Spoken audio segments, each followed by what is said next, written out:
lagi dalam GKM Menyapa. Saudara, seorang bapak bernama Sam, dia seorang yang sangat kaya, namun serakah dan licik. Dia sulit berbagi kepada orang lain, dan dia juga menggunakan banyak kebohongan untuk mencapai keuntungan. Dia mempunyai banyak pekerja, tetapi dibayar dengan jumlah yang sangat sedikit. Suatu kali dia mendapatkan pelajaran yang sangat penting. Dia memiliki koin emas, 50 koin emas, dan itu diletakkannya di dalam sebuah tas. Tetapi tas itu kemudian hilang. Saya mencari kemana-mana, di mana tas saya, tetapi dia tidak menemukan tas itu. Dia meminta bantuan orang-orang, para pekerjanya untuk menemukan tas itu, tetapi tidak bisa menemukan.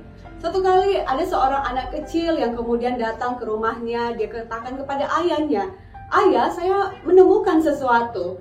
Dia menemukan sebuah tas, dan ketika dibuka, tas itu berisi 50 koin emas. Ayahnya yang bekerja kepada Sam kemudian tahu bahwa ini adalah koin emas milik tuannya. Dia kemudian berpikir untuk mengembalikannya. Dia adalah seorang yang sederhana, tidak punya apa-apa, tetapi dia bersikap jujur untuk mengembalikan uang itu atau koin emas itu. Saudara yang kasih Tuhan, ketika dikembalikan, Sam kemudian berpikir, "Wah, koin emas saya ditemukan." Tetapi kemudian akal liciknya muncul. Saya ingin menambah supaya jumlah koin emas ini bisa lebih banyak.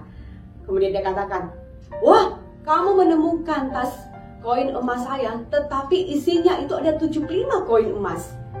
Jadi kamu harus mengembalikan 25 koin emas. Kamu telah mencurinya karena yang ada di sini hanyalah 50 koin emas." Bapak yang menyerahkan koin emas itu, tas itu, bingung. Dan dia berkata, "Tidak, uang atau koin emas ini hanya 50 jumlahnya, bukan 75. Tetapi kemudian Sam tidak mempedulikan perkataan bapak ini dan membawa dia ke pengadilan.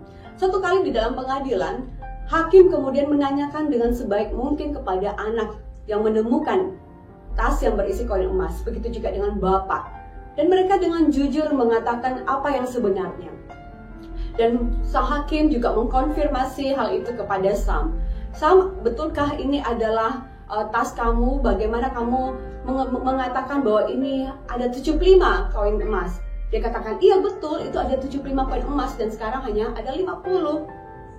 Hakim kemudian berkata, "Oh, kalau punyamu adalah 75 koin emas dan anak dan bapak ini mengembalikan tas yang berisi 50 koin emas, maka tas kamu itu belum ditemukan. Bapak dan anak ini menemukan tas orang lain dan tidak ada laporan sama sekali bahwa ada yang kehilangan 50 koin emas, maka 50 koin emas ini akan menjadi milik mereka sebagai upah daripada kejujuran mereka. Dan koin emas kamu yang ada di dalam tas itu belum ditemukan, berarti kita menunggu saja laporannya."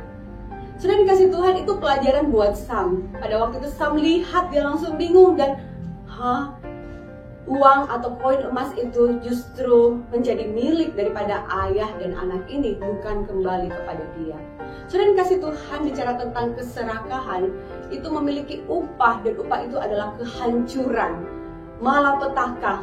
Upah itu bukanlah yang menguntungkan, tetapi justru akan lebih merugikan. Sudah dikasih Tuhan, Kolose pasal 3 ayat 5-6 berkata demikian.